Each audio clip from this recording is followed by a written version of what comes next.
Hello and welcome to the Power of the Truth podcast.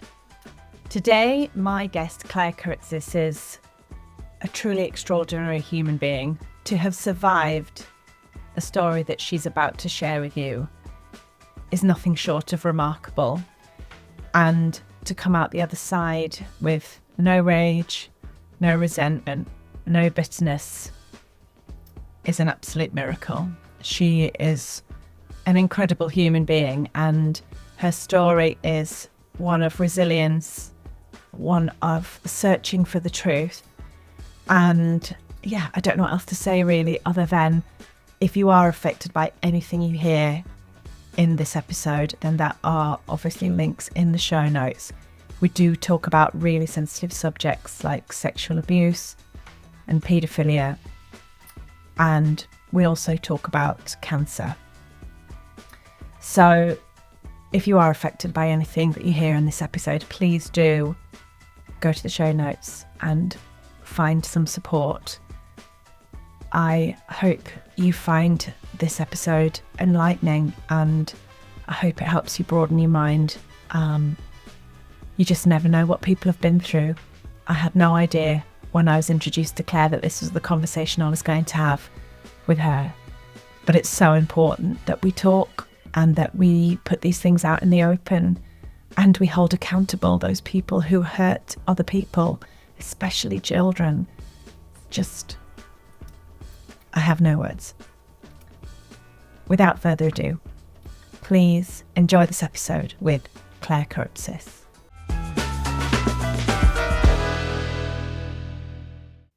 Okay, welcome to the podcast, Claire. Thank you so much for being here. Thank you for having me. I'm really excited. Welcome. So, for the benefit of my lovely listeners, could you please tell us who you are? Okay, my name is Claire Karitzis. I am a professional dancer. I'm a mum, and I'm also a psychic intuitive healer. Amazing. And what's your take on truth? Tell me. Okay, so I believe I was invited on today through a friend of yours, a mutual friend, who recommended me to you. I have been through a journey which started a long time ago. As always, when you look back in hindsight, you can see the pieces coming together. But one where I am in a place where I've had to, over the past couple of years, really discover my own truth, the truth of who I am, the truth of my childhood, and really delve into what that looks like and uncover my truth within that. Yeah, the shadow work, right? Exactly. Yeah. And you and I have shared history, although we didn't know when we first met. Yeah. Because our background is dance from being really young. And so just to take you back to that, obviously, like me, you start dancing at a really young age and it became your whole world, didn't it? Yeah, so both my parents were dancers. My mom was a professional ballerina, and my dad, in his youth, was a world champion Irish dancer. And then maintained his connection to that world, adjudicated, and was quite a big name within that industry. So for me, falling into the world of dance was a really natural progression. And at the age of 2 for Christmas, I was given a tutu, and then that was it. I defined myself as a dancer.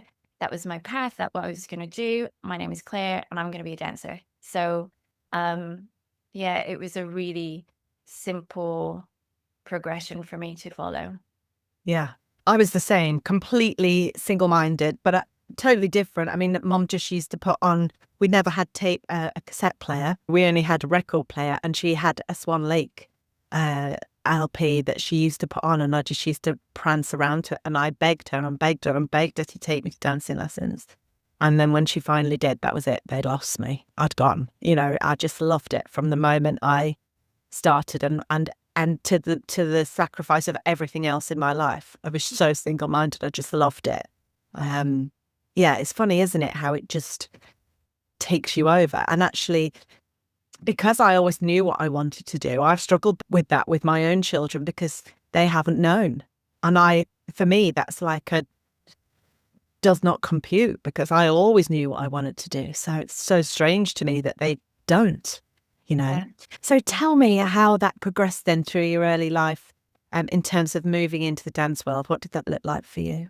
Well, from a young age, I was on stage working professionally. So I did my first job when I was about 7. I was Clara in the Nutcracker. I did lots of different productions. I grew up in Glasgow. So when different touring companies would come into the Theatre Royal in Glasgow, they would have children that would audition to play the roles within the productions. And I was always doing those roles. So from a young age, I was introduced to the industry and I just loved it.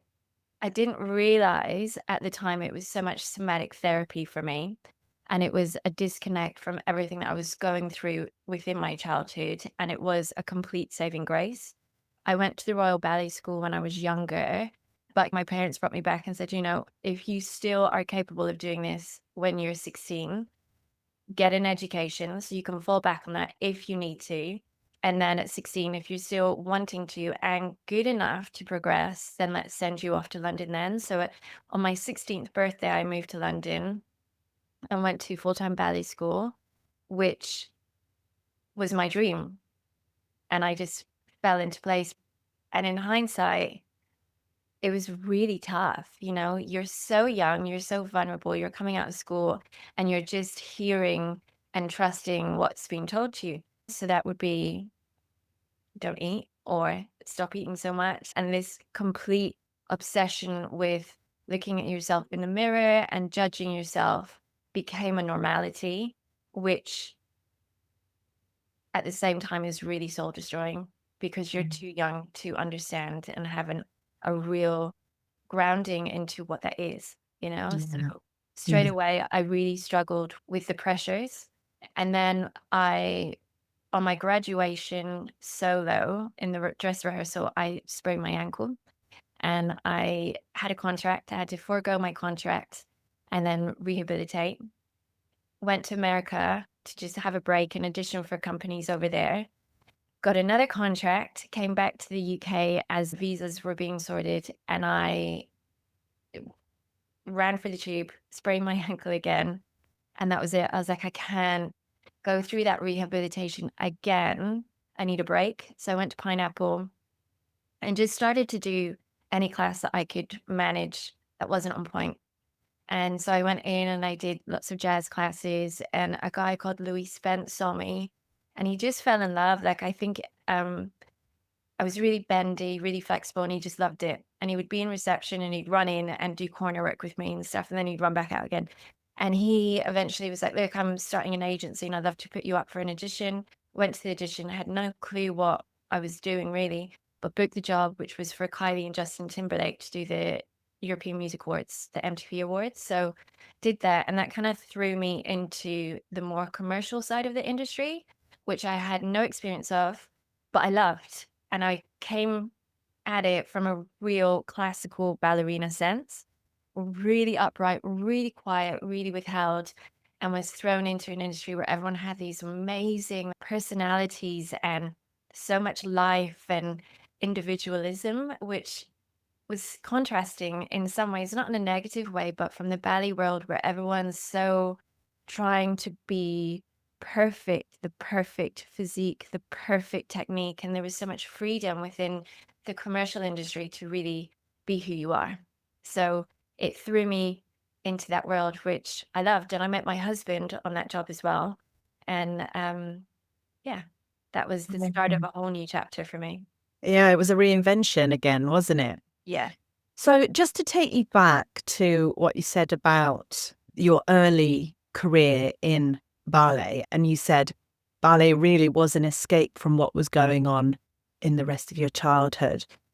What did you mean by that? What else was going on for you at that time? Well, at the time in my 20s, I was still very unaware. And it wasn't until I had my daughter when I was in my 30s, when I gave birth to Ophelia, what I awoke within me was obviously my inner child, unbeknown to me at the time. And what I then discovered over the past couple of years is that throughout my childhood, I was abused by a family member sexually abused from the age of 2 all the way through to the age of 11. Right. So throughout my childhood, I struggled with that, obviously alone, with no real understanding of what was going on other than it was deeply traumatic, deeply painful. And it was not um, light sexual abuse. Not that I think there is such a term, or you could ever refer to it in that way. It was very dark. It was very, very physically abusive, very mentally, emotionally scarring in every possible way.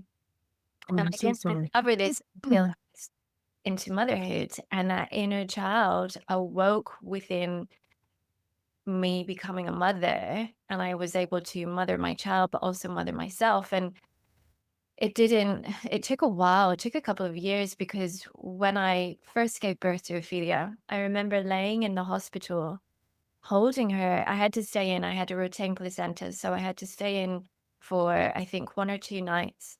And I was holding her, and I had all of these fears running through my head of all the things I had to protect her from. And I thought, well, maybe this is just what mothers do. Maybe this is it. But I remember thinking the next night it happened again and again. And just became this habit that I did every single night. And it wasn't until Ophelia was like 3 or 4 that I turned to my husband one night and I was like, "Do you do this?" And he was like, "No." And I was like, "Oh." And it added to different things that I had noticed about myself, different patterns, and similar conversations with friends when I was younger. A girlfriend was staying for a sleepover, and we were lying in bed, and I said to her, "Do you stare at the door every night waiting for someone to come through?" She was like, "No." And I was like, "Oh, I thought that's what women did, that we were just, built with that safety or that fear of someone coming to attack us." And it wasn't until years later that I realized that that was my nervous system, my wiring being on such high alert that I was waiting for that door to open and for someone to come through and hurt me. And in the same way with Ophelia, my my wiring was, how was I going to keep her safe from all the things that happened to me? Yeah, And running understandably. this checklist over and over in my mind and just thinking it was normal. Yeah. When So, had you blocked it out? Did you have a memory of what had happened to you as a child, or was that? So I went on a path of discovering. So after Ophelia was born, I then became really obsessed with psychology. And I didn't realize it because it just fell into place that I would just love listening to your Oprah Winfrey Super Soul podcast, or anything where there is psychologists talking about trauma, and a lot of them talking from their own experiences and how they then discovered their own histories, or and a lot of time I would be listening to these podcasts driving, and my body would like react, and or something within me would know there was truth within that. And so then I started to realize that when I was looking back at my childhood, and my husband would be like, "Oh, do you remember when this song came out? It was in 19 whatever." And I'd be like, "I can't remember any of that. I can't tell you a date. I can't remember chunks of my childhood." I had aspects with family members that were so caring and loving, and I had different memories, but there was a big chunk of my childhood that was just black. And I was like, "God, like, why can't I remember?" And I was like, "I know something's happened that's made me go and shut down." But I couldn't find what it was. So then my next thing was that I would go through anyone that I had access to me in my childhood, and I would gauge my physical response, because my body would always give me a response to things. And I always knew where my truth was because of my physical reaction. It would either be a physical reaction or it would be an inner knowing. And so I would run a list of people that worked for my dad, family members, different people, but the family member that who was abusive lived in a different country. So they didn't have daily, weekly access. It was, yearly visits or trips or experiences. And I just never even thought of that person. Like they just didn't exist in my mind. I blocked them subconsciously so far, disassociated so far away from it that they just weren't present in my memory. And then one day I was driving with my mum. We dropped the kids at school. I was driving home and my dad had called. And my mum got off the phone to my dad and was like, "Oh, he's so needy." And I was like, "Yeah, but like, let's dissect his childhood and let's look at this because this is the reason why. And it's understandable. And you can have compassion towards it because of X, Y, and Z." Yeah. And she turned around and she said, "Well, what about this person?" And I said, I didn't say anything, sorry, because within my body, I had fire ants travel up my feet, all the way up my body until it got to my head. And this loud ringing just rang out in my head. It felt like it was coming out my ears. It was so loud. And this voice within my mind just went, "That's the person you've been looking for." Oh my God. And I couldn't formulate a sentence. I couldn't say a word. My mom was just like, "Ah, blah, blah, blah," like yapping away. And I was just in this state of, I don't know if it was numbness, of this awakening, or like something activated within me. And as soon as she said, "What about this person?" and this all happened, the next thing that my mind said was Canada, 6 years old. And I looked at my mum and I said, "How old was I when you sent me to Canada?" She said, "You were 6." And again, everything like this flushing through my system. And then another thing would drop in, another age. And I had nothing. I had nothing to say. And I got home and I started to write down all of these ages that were coming through in my mind. And I was like, I can't ask my mom. So I called my dad. And as soon as my dad answered the phone, I knew that there was safety there. I knew, like, just by his tone, everything. And I felt warmth within my body, like I was safe. And I started to say, "Well, how old were we when I went to Canada, when I went to Italy on this trip with so and so?" And he was like, "I think you're about 18 months." And I was like, "Okay, it doesn't," because I'd written down the age too. And I was like, "Okay." In my mind, it was like, that doesn't really add up. So maybe I'm not quite right. He was like, "Hold on a minute. No, no, no. It was just after your second birthday." And I was like, "Oh." And I just knew that there was like utter truth in all of this, that something had happened and it was with this individual. And so I started to piece together all the ages and find through pictures. I don't know if your mum ever did this, but my mum would write the dates on pictures at the back. So I Yeah. would go through pictures, I would speak to different family members and be like, "Do you remember when this happened?" And every single age added up to when I was exposed or spent time with this individual. Oh my goodness. And I sat on it and I didn't mention it to anyone. And later that day, I was just, putting away laundry and doing bits and not really thinking. And I stepped out of our spare room and I had this image in my mind of this dilapidated old bird cage, like those metal, old fashioned metal ones. And the door flew open and these two birds flew out. And I know it sounds like whatever, but I knew in that moment that was a truth being acknowledged and being released from within me. Yeah. And so I had previously just started to see a therapist. This was my first session after I'd had one session and then this incident happened. And I walked back in on my second session and I said, "I think I was sexually abused as a child." She said, "You don't think you know. Everything's within you. Your truth is within you. You're just now on the path of finding it." And I was like, okay, Fine. was it for me. I started this journey of delving in. So I would get regressed. I would have rapid transformational therapy where I would be regressed to the root of when a limiting belief would be created. And I would then go back to that memory, unknown to me what that would look like or where it would be or who it would involve. And bit by bit, I just uncovered horrific experiences. And over the course of, I think, 3 years, I remember saying to my best friend, like, how much worse can this get? Because I believe and I trusted my soul would only ever reveal to me what I was able to hold.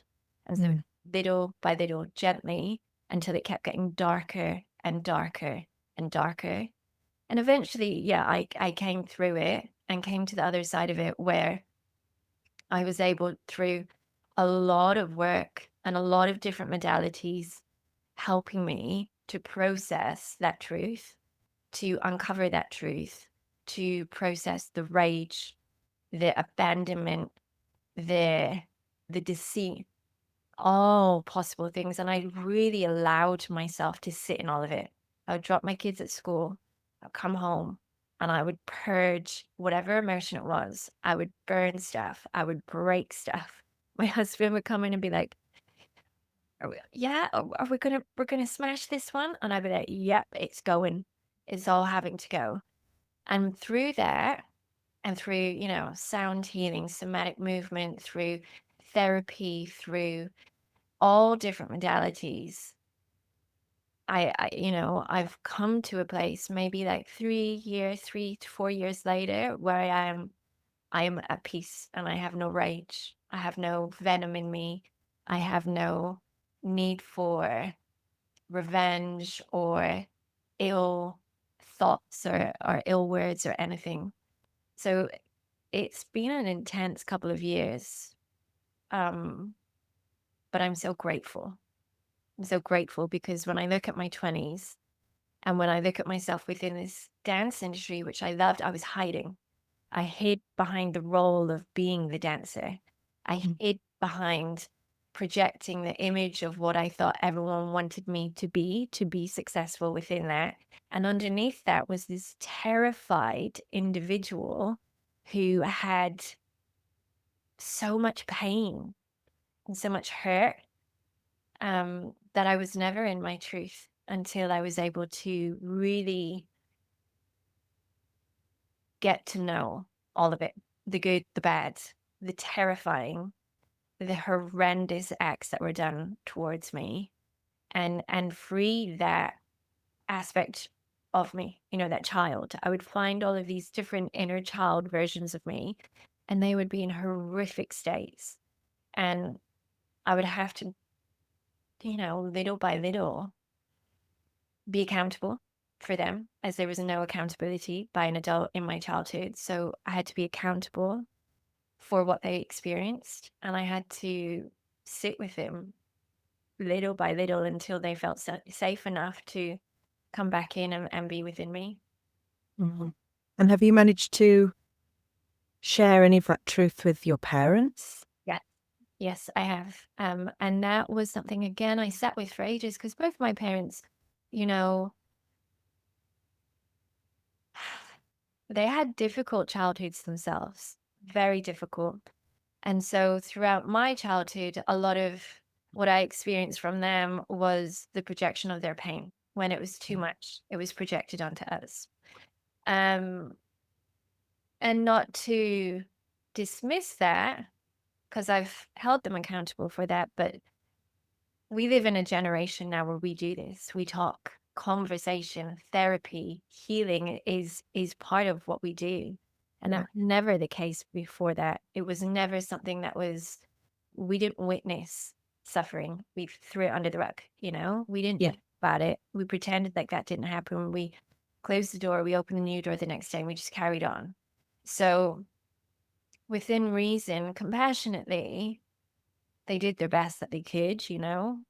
Maybe it wasn't quite enough, but yeah, so when it came to having conversations with them now, there was a part of me that was like, God, they've been through enough. Like, I don't want to have to drop this bomb on them. And I don't know if they're emotionally and stably grounded enough to handle it because I Mm. don't need anything from them. I have everything that I need for myself and within myself to be able to process this. Do I then want to be holding their hand through it? That's not my role. That's not my responsibility. And then a friend of mine said to me, but if you don't have that conversation, you're not allowing them the growth and evolution that they might be needing, you know? Mm. And also by not having that conversation, what am I saying to that child? I'll keep this a secret from your caregivers because it's easier for them. But actually, for me to stand in my truth and allow that child to have a voice, that was the conversation that I needed to have. And that was terrifying because I didn't know how it would be received. But I am fortunate enough, I think through the work that I've done, that energy seeps out of you and it shifts the people around you, right? Yeah. Your circles change.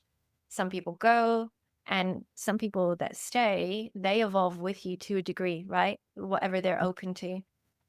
So I had some difficult conversations and I didn't delve into detail because I didn't think the detail was needed to for it to be received in the same way. So I spared them a lot of detail.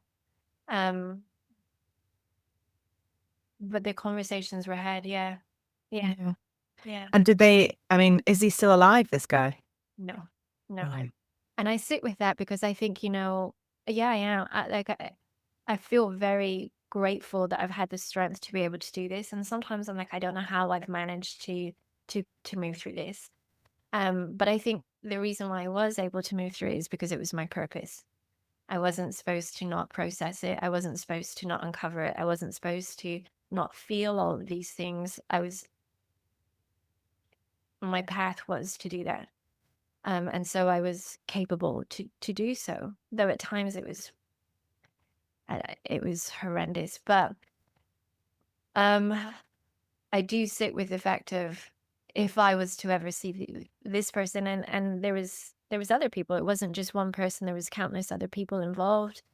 Would I feel as strong? Would I feel as brave? You know, like I don't have to see this person or these people again. And I don't know, you know. Mm. Have you ever thought about speaking out to see if there were any other victims of these people? Yeah, I have. And I sit with that one a lot. Um, because like I said, I know that this is my path, but what Yeah. if it's not theirs? What if I then drop a bomb into their lives and they've got everything held together and they're not capable or able to process the extent of it because it wasn't, it was, it, w- you know, it was very, very dark. And when we talk about, the stuff that we see in the news these days with pedophile rings, we're talking that depth of dark, um, where I was allowed access to people that really took pleasure in the suffering of children. And that's not just in a sexual sense, that's in a physical. How far can I take this child before their lights go out, you know? So Oh. I don't know where I stand with playing the role of dropping that into someone's life. Uh, Mm. and maybe that will come, maybe there's a truth in that, but I don't know. I don't know. I know that it's not for everyone to uncover these things, unfortunately. Mm. And so Mm. I don't want to be the person that goes, hey, do you remember if they don't want to? And that's okay. You don't have to remember. You don't Mm. have to process. I did. Mm. That was my choice. It's not my choice for somebody else to delve into that, you know? Yeah. And obviously becoming a mother, it's perfectly understandable why that would trigger these Yeah. absolute fears and have that desperation to protect your child at all costs from Yeah. danger, obviously. It was a fear that had lived in me from such a young age that it was actually a definition of me, right? Yeah. crossed over to being a mindset to actually being my being. In my nervous system, my immune system, every aspect of me had lived and experienced fear in a way that we sometimes like to think isn't possible. Like that, surely that doesn't happen. That can't happen. That's too dark. But my reality was something very different. And so when I became a mother, it all started to come up, which is the gift of motherhood. It allows us this opportunity to remother ourselves in the ways that maybe we didn't experience. For sure. Yeah, gosh, Claire, I don't know what to say really. But I mean, I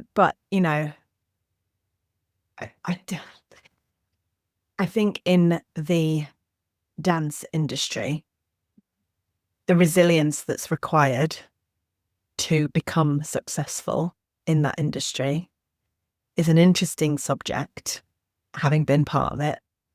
And I think lots of people would identify and acknowledge that they have been through some kind of trauma, perhaps not to the same extent, to be fair, but that has given them that grit, determination, resilience, ability to block out what's going on around them and be so narrow-minded and single-minded to achieve their dream. Because you were successful, very successful, weren't you? In the dance industry, and it's not easy.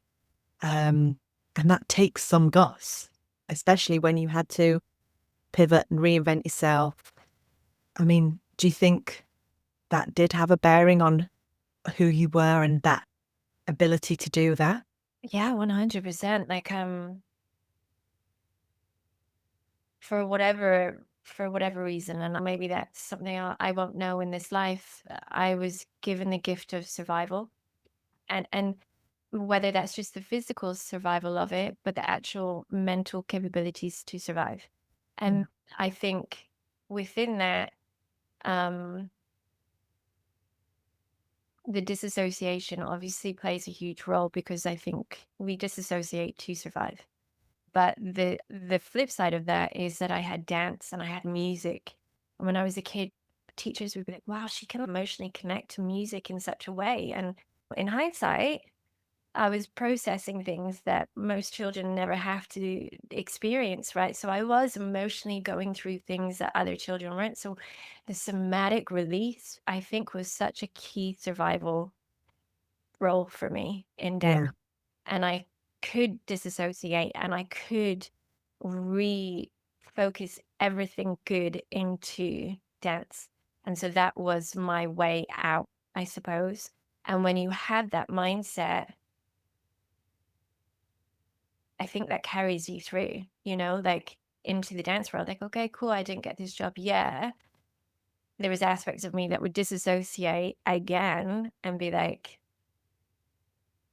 maybe I'm not good enough. Maybe it's this, or actually, maybe I just need to keep going, keep becoming, keep not reinventing yourself in a way that you're unaligned with who you are. Though, to be fair, it was naturally having the childhood that I did, but I was able to keep focusing on what I wanted to achieve. And that did fall apart because all of a sudden I was no longer a dancer. And then what, So yeah, resilience in the dance industry. I mean, there's studies now on the effects of being in a dance world as a child has on your future, your success, which is wild because it does play a huge part, especially when it comes to resilience. I couldn't agree more. And I think you're absolutely right. When you've been so single-minded for such a long number of years and it's been ingrained into you either by yourself or by others around you, that is your primary focus. When that is no longer your identity, you have to grieve that. And I definitely went through that. And I know you did too. And it is a huge process. And it's taken me years, actually, to accept that leaving that industry wasn't failure for me. It was just me moving on to the next stage of my life, you know, and it is hard to come to terms with that. And I think anybody that is in a vocation probably can identify with that, whether it's sport or music or dance or whatever. Let's move on a little bit. So talk to me about what happened when you left the dance industry. What happened then? Okay, so when I was a dancer, I did incredible experiences, toured the world with incredible artists, did performances with the Olympic ceremonies, performed for all of these massive points in cultural history. You know, it's an amazing time and really traveled, which I loved. There was so much freedom in seeing the world, and it was brilliant. And then I started to assist choreographers and creative directors and sort of walk down that path discovery of what that might look like. And I had just come back from choreographing or assisting a choreographer in X Factor Arabia. So it was after a 5-year hiatus, I think, of doing X Factor over in the Middle East. And we went over to Beirut for 3 months, which was just the most incredible experience. It was yeah, like anything you could ever imagine. It was wild. And we came back. We had a 2-week break before we went over to New York, and then we were going to be working on America's Got Talent. And in that time period, I found a lump on my right side. And so I went through the process. I went to the GP. I was 29 at the time. I went to the GP, so a female GP, and she was like, "It's just a hormonal lumpy boob." I said, I don't do hormonal lumpy boobs. Like I've never experienced this in my life. So I had to tell a white lie. And I said a family member had breast cancer. It was like a second, you know, cousin, distant cousin, but I said it was a cousin. And she was like, "Oh, in that case, I'll get you booked in to go to the hospital and have a scan." Cool. Went to have a scan. And I remember watching the pattern. People would go in, they'd have a scan, and they'd come back out laughing, go in, come out. And it would be like a 5 to 10 minute process. And then I eventually went in, 5 minutes passed, and people started coming into the room. And I was like, this didn't happen with everyone else. Everyone else was walking out. I'm Yeah. not coming in. And then there was the talking, and they're like, "Okay, look, we found something, and we'd like to do biopsy. So we can either send you away, come back for a biopsy, or we could just do it now." I was like, "Let's do it now." Did the biopsy, and they're like, "Look, you're really young. Chances are it's benign. You'll probably get a letter in 2 weeks. Off you go." And then I think a couple of days later, I flew to New York. And then I was walking down Fifth Avenue, going into the rehearsal space to audition for the dancers for America's Got Talent. And I get a phone call, and it's the hospital. And they're like, "We need you to come into the hospital." And I was like, "I'm in New York." And they're like, "Oh, hold on." They disappear. They come back. They're like, "We need you to come back to London." And I was like, "Can you tell me why?" They're like, "We can't tell you anything over the phone. We're not legally allowed." It's like, shit, okay. So had to book a flight, fly home with the hopes that I would be flying back. Never got back. Went into the hospital to be told that I had breast cancer. It was stage 1, but it was an aggressive form of breast cancer. So within 2 weeks, I was being operated, removed the tumor, and removed some lymph glands. It hadn't spread. So in terms of cancer treatment, in comparison to a lot of people, I had a lumpectomy, and then I had radiotherapy, intense radiotherapy for about 8 weeks. And that was my breast cancer experience. I never had to have chemo because we caught it early enough and it hadn't spread. So I was really fortunate. But I remember I was literally picked up out of the industry, out of my world, dropped into the world of NHS cancer every day, being poked, prodded, treated, tested, all of these things. And then after just over 2 months, they were like, "Okay, cool. Your radiotherapy's finished, so you can go back to your normal life." And I was like, "What? I can't I can't go I can't go back to my normal life. Like, how am I like that's it? Like, just off you pop." Whoa. And so I did. I went back on tour, and I sat in a makeup chair, and I was with all my friends, but every conversation, every experience was just hitting different. It wasn't the same. I'd been surrounded by people that were dying. And now I was back in the world of entertainment and I couldn't transition. And I kept trying and I kept trying. And it just was creating a massive conflict within me. And I think that was the start of this journey that I've been on, that went enough pretending and enough projecting, enough filling a role, and let's like get you into some sense of alignment. Let's start this journey as to why you're here. Yes, you've had this great experience in the world of dance, but you've also not come home to yourself. And so let's like crack that open.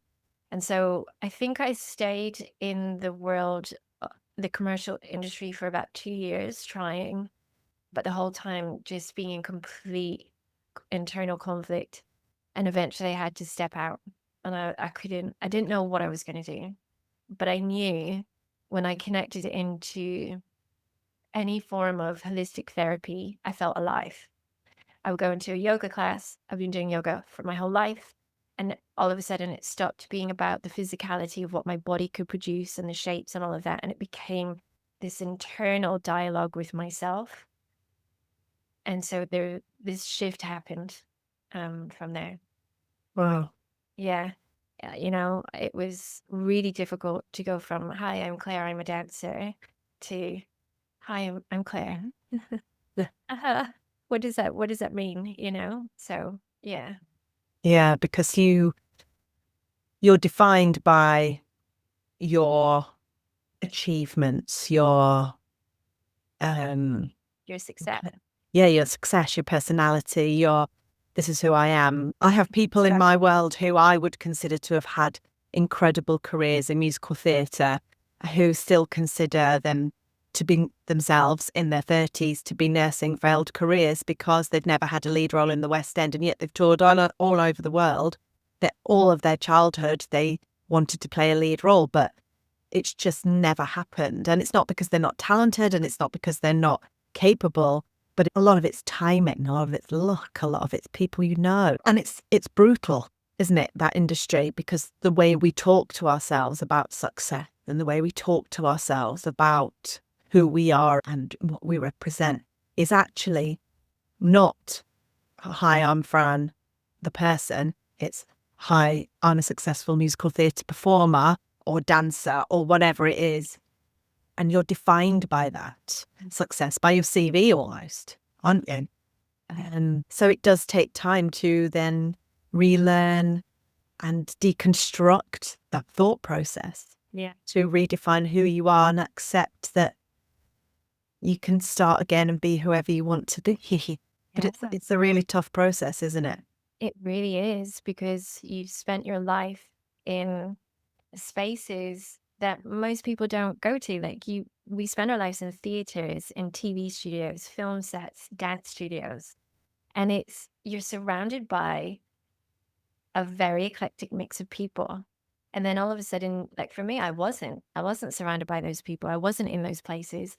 And my mum friends will laugh at me because when we go round to someone's house, I'll sit on the floor because I like sitting on the floor like I would in a dance space. But everyone's like, have a chair. I'm like, no, it's okay. I'm going to stretch my legs out, you know? So there is that within you, but you're taking yourself out of a very specific world and then trying to formulate who you are in the rest of the world. And dancers and performers, we speak to each other in a particular way. We hold ourselves in a particular way. It's just a world, you know, and it's a magical world, but it's also very toxic. And so there's always a lot of unlearning and work to be done to come back into who you actually are. Well, because you're made to feel worthless. Yeah. Because you're told from the very beginning, only 1% of you will ever work in the industry and make a living solely from the industry. 5% of you will ever work at all. And the rest of you, I mean, you're just nobody. You'll just never work. You'll have to do something else. I know, but they'll still take your school fees and your... Oh, they will. Oh, they will. And it's the same once you get into a job. If you don't want the job, someone else does. And that we had is because as a commercial world, we never had a union. We had never had any protection. So if you stood up for your rights and said, well, that isn't the right fee, someone else would take it. Yes. You're just stuck. You're stuck in this cycle. And I know there's been leaps and bounds of movements and change happening within that, which is incredible. But the work that's had to go in to try and protect a dancer's rights is Yeah. and when it comes to most, productions, and I hope I don't offend people by saying this, like the dancers are at the bottom of the bottom. I mean, you're right. Things have come on leaps and bounds. There's no doubt about it. But in other respects, the old guard is still there and they're still driving the ship, sadly. Things have moved on, obviously, but people still struggle to get paid. These production companies, not all, but some, still take advantage of people knowing that they just want the experience on their CV. They just want the jobs. And it's just, like you said earlier, it's a very toxic industry. And I mean, it's going to take a long time for that to improve sufficiently for it to actually become adequate and match other industries. In no other industry, really, would you go for a job interview and no one ever ring you to tell you if you've got it or not. I remember going for multiple jobs and I'd ring my agent and say, oh, have you heard anything? But like, nah, if we haven't heard anything, you probably haven't got it. And it just left hanging in this ether, and yet we crave it. We loved it. Loved it because it's your passion. But I mean, it goes back to when I see my kids now and we put on music, they just dance. Like there's a freedom, right? And we would put my daughter into different classes and she'd be like, Mom, it's just boring, because she'd be trying to learn technique and she'd be like, I just want to dance. So we stopped taking her to dance classes because she just wants the freedom of expression, right? And there's something where you can connect with music and you can feel it and it can tell a story through your body. And there's it feels so good, you can't describe that feeling, I see it because I teach adults to dance. I see the meditative nature of dance. I see people arrive after having had a bad day, or I know that when adults come to dance, they're coming because they are full-time carers for elderly parents or partners or children, or, they've got other stuff going on, bigger stuff.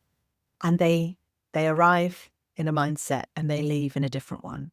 And it's such a privilege and a reward to teach people and be able to give that gift of music and dance to somebody. And I know you have come back to dance, haven't you? Yeah, so Tell me. to my kids' school, they go to a fantastic school, what I would have given to go to this school. And performing arts is a big part of it. And I got invited in just to do a couple of the extracurricular clubs, some ECAs, and teach the kids commercial dance. And some of the kids that I teach have never danced before. And some of the kids go to local dance schools and stuff. So there's a huge range of capabilities, but it's so nice. Like the minute I stepped back into the dance studio, I was like, oh, I forgot. Like this is home. Like how you feel. You're just so relaxed. And I think because of the journey that I've been on and also stepping into the role of motherhood, I feel so alive and so privileged to teach these kids. And it's so much fun and it brings me so much joy. And it's mental because they're kids. And at this school, the kids have their voices and their voices are respected. So I'll be teaching them like, Claire, do you know what? I was just thinking, what about this part? We do this. Like, okay, like, sure. But like, actually, because now, like, where I space them and we do like interesting things, I can see their brains working. They'll be like, Claire, I was thinking of this part. Could we start in this formation? And then we cross and we do this and we switch and we do that. And I'm like, yeah, let's do it, because they're seeing it in a slightly more expansive way than just, your regular dance. It's brilliant. I love it. I love it so much. It brings me so much joy. Yeah, and it's nice to come back into it being aligned within myself. What I have to offer is slightly different. Yeah, I agree. And I'm in very much the same place, weirdly, even though we didn't know that about each other before we met. But yeah, to come at it from a perspective of joy rather than discipline is really interesting, because I'm sure you would agree with me that if a child one of our peers had dared to speak up to a choreographer like that when we were young, they would have been shut down. Yeah, And no, unequivocally, it would have been no place. know your place, yeah. Right. Yeah. But through doing all the work that I've done, I've also stepped into it was really quite an experience. Friends of ours have something called the Light Club, and the husband is a DJ, and the wife is a Kundalini teacher and an incredible space holder. And so they do this event called the Light Club, and um, headphones in, closed eyes, and you just dance. And the music carries you, and the music is just incredible. And it takes you on this journey. And the first time I went to it, I stayed and I cried because I was like, I can't let go. Like, I can't, I'm so aware of the shapes and everything that I'm creating that I can't allow myself to just let go and enjoy myself like the way that my kids would. And so I cried because I couldn't do it. And so it really made me think, and I kept going back every month. They would do another one, and I kept going back and like finding my ability to just freely allow myself to dance. And in that phrase of dance like no one's watching, like, and just Oh, listen, no one's staring. dancing at a disco is my worst nightmare.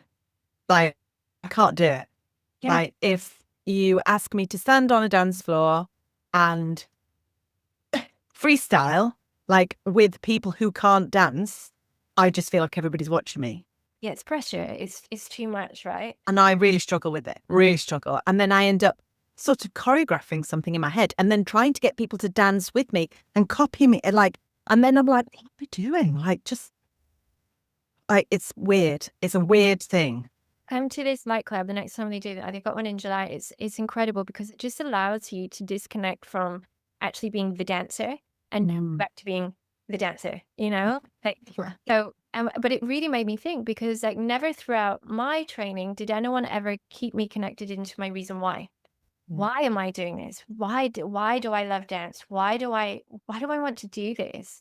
And yeah, there was things that I wanted when I was in the commercial industry. I want to experience working and performing at this event. I want to be able to travel the world. I want to be able to whatever. But actually, it was dance that took me, enabled all of those things. And so now I've written a program to try and bring dancers back into their reason why.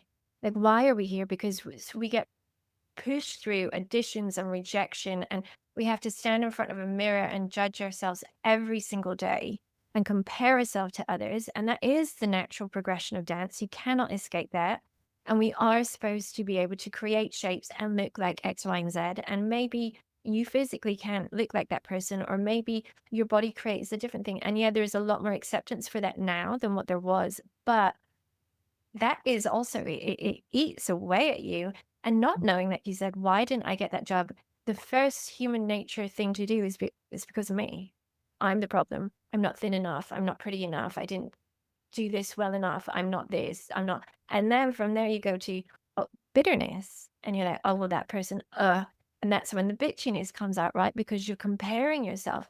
But if you have that alignment into your why, and resilience and an understanding that maybe there's something bigger going on. Maybe you didn't get the job because you needed to fit in a costume that actually you would have been too small for. Or maybe when they pieced everyone together, you were just a little bit shorter. That's okay. You can't, that's cool. You're perfect exactly as you are. So the program that I'm writing and have written and continue to work on is building that resilience and that understanding and that inner truth and the reason as to why you're stepping into the studio in the first place, and having that toolkit to take away with you throughout your career and to step back into, How do you think, if you'd had access to something like that when you were dancing, how do you think it would have changed the way that you behaved or performed? Or I think it would have stopped me from falling into the state of projecting. I wanted to project what I thought people wanted and what success was as a person. So I would always be dressed a certain way. I would always be at certain places, parties, all of these things, because that's what I thought a successful dancer was.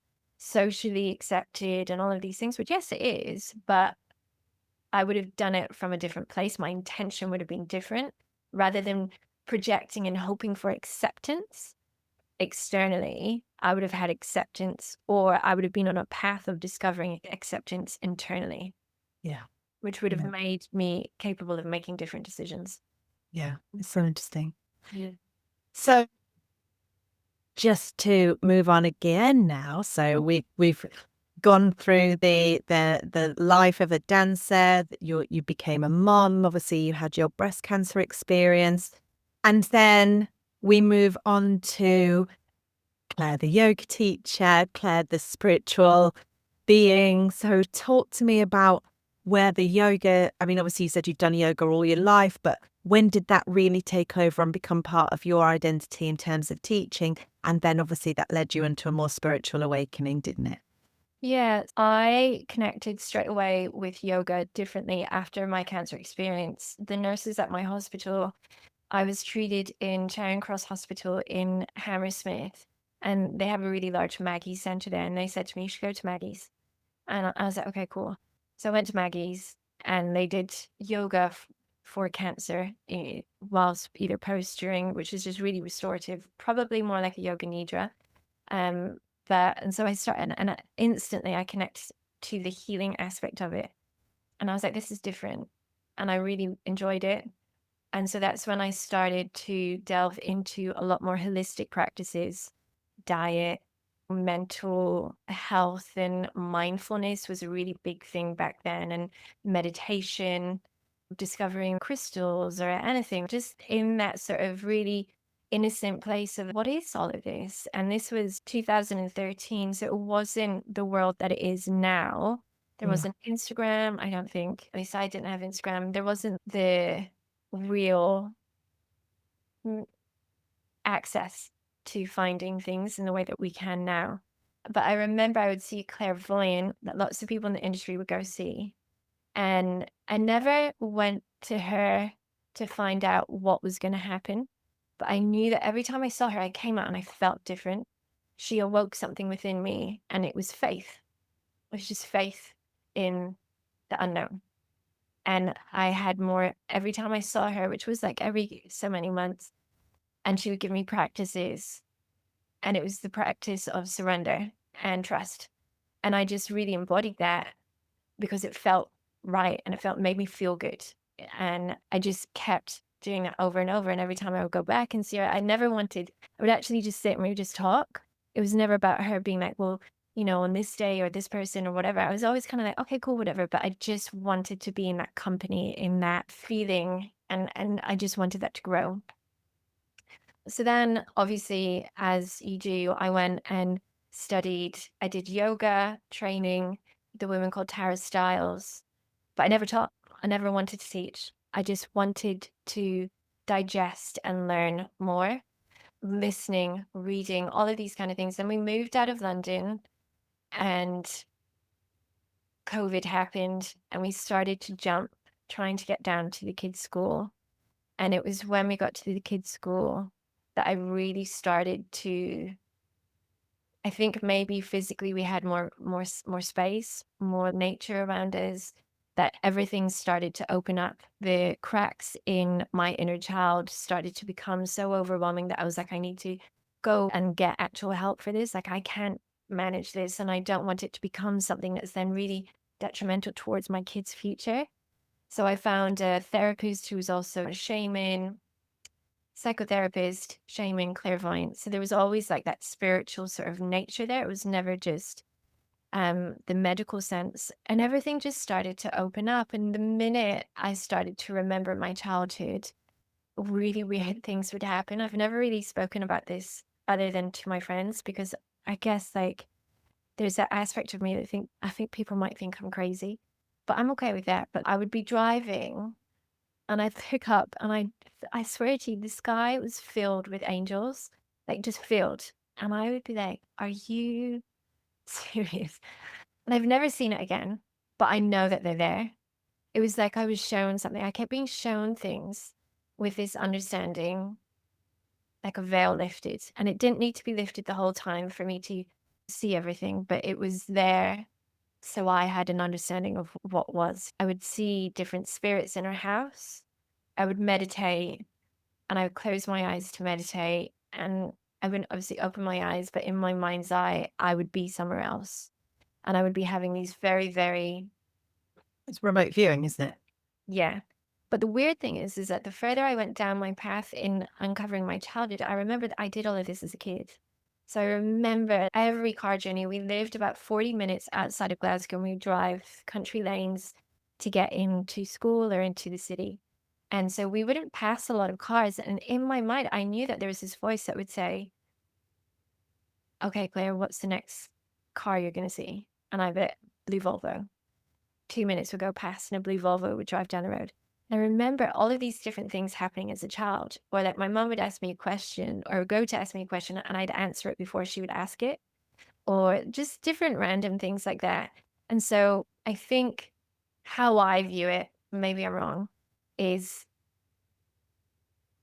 all of these aspects, these gifts or abilities that I had as a child disconnected. I went through this trauma and I think my soul jumped out. My soul was like, it's not safe. I'm jumping out.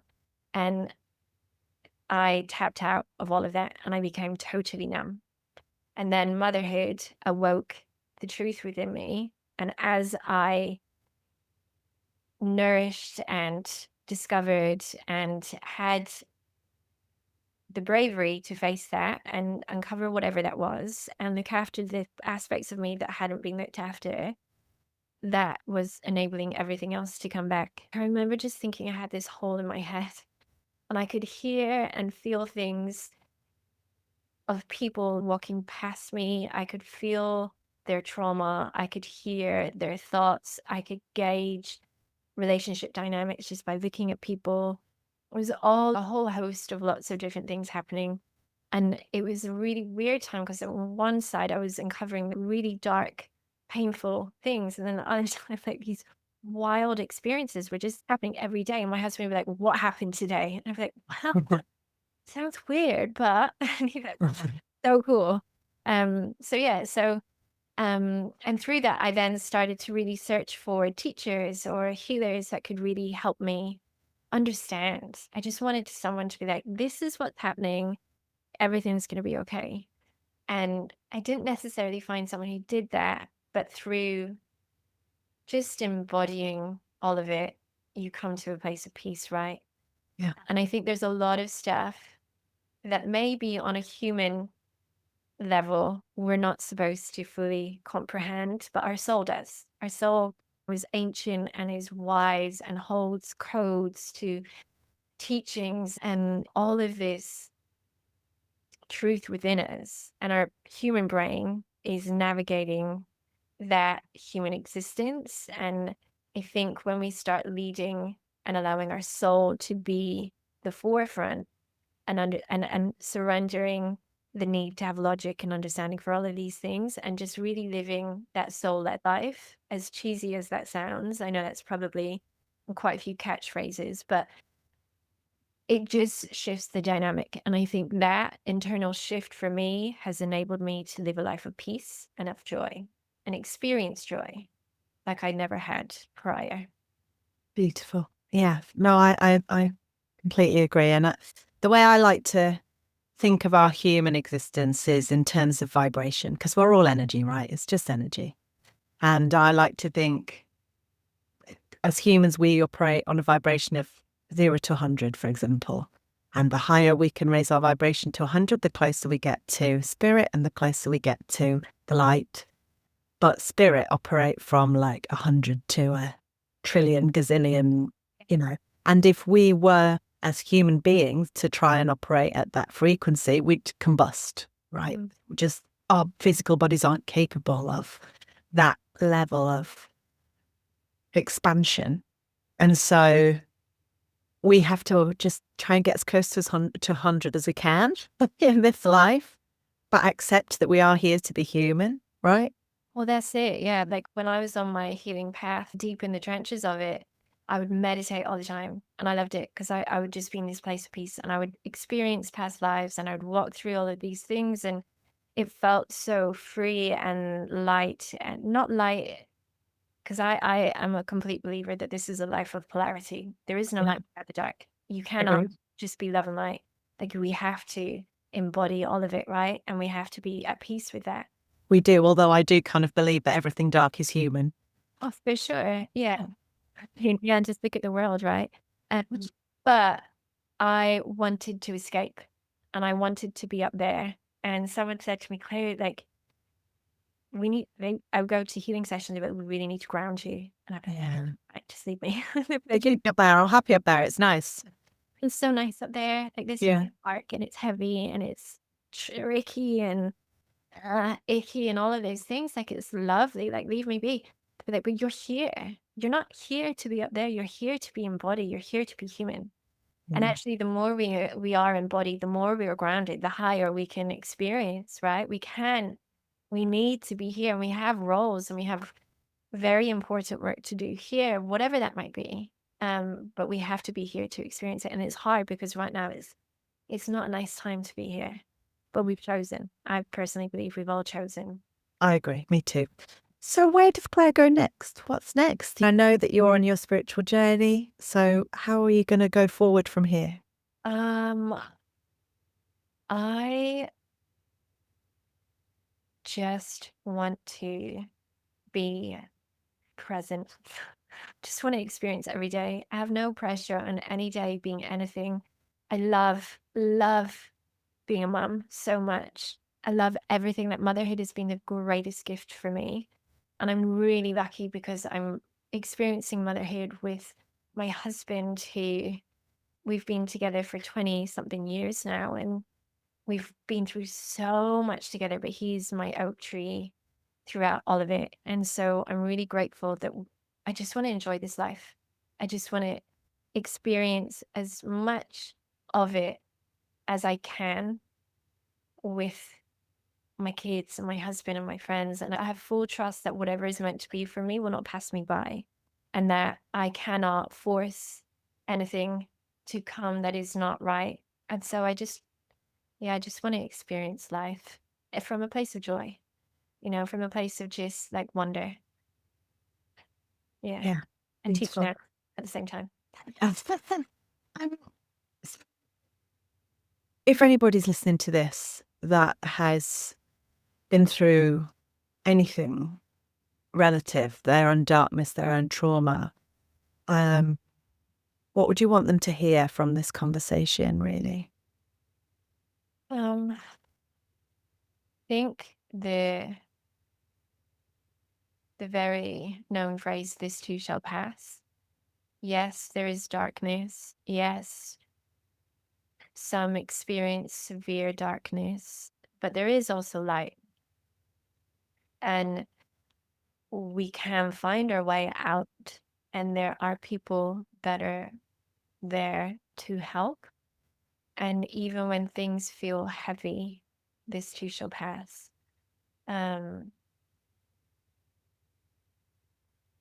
Yeah. I think it's one of those where we just have to